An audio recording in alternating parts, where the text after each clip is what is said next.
اور اب کچھ خبریں تجارتی دنیا سے۔ پاکستان میں زراعت کے حوالے سے سب سے اہم صوبے میں سرمایہ کاری، اعداد و شمار اور ماہرین کی رپورٹس کے مطابق سیلاب سے مکئی، دھان اور کپاس کی پیداوار کا صرف 8 سے 10% حصہ متاثر ہوا ہے۔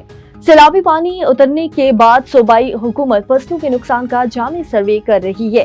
پنجاب ڈیزاسٹر مینجمنٹ اتھارٹی کے مطابق صوبے کی 2 کروڑ ایکڑ زرعی اراضی میں سے تقریباً 18 لاکھ ایکڑ رقبہ سیلابی پانی کی زد میں آیا۔ تاہم ماہرین کے مطابق پنجاب کے کاشتکاری نظام نے لچک دکھائی ہے۔ پنجاب ایگریکلچر ڈپارٹمنٹ کے کنسلٹنٹ اور سابق ڈائریکٹر جنرل زراعت پنجاب ڈاکٹر انجم علی بٹر نے بتایا ہے کہ نقصان محدود رہنے میں سیلاب کے وقت کا بڑا کردار رہا۔ سیلاب کی وجہ سے مکئی، دھان اور کپاس کی پیداوار کا صرف 8 سے 10% متاثر ہو سکتا ہے۔ ملک بھر کی صرافہ مارکیٹوں میں فی تولہ سونے کی قیمت میں بڑا اضافہ ہو گیا۔ صرافہ مارکیٹوں کے تاجروں کے مطابق فی تولہ سونے کی قیمت 1900 روپے بڑھ کر 3,57,700 روپے ہو گئی ہے، جبکہ 10 گرام سونے کی قیمت 1,629 روپے بڑھ کر 3,40,963 روپے ہو چکی ہے۔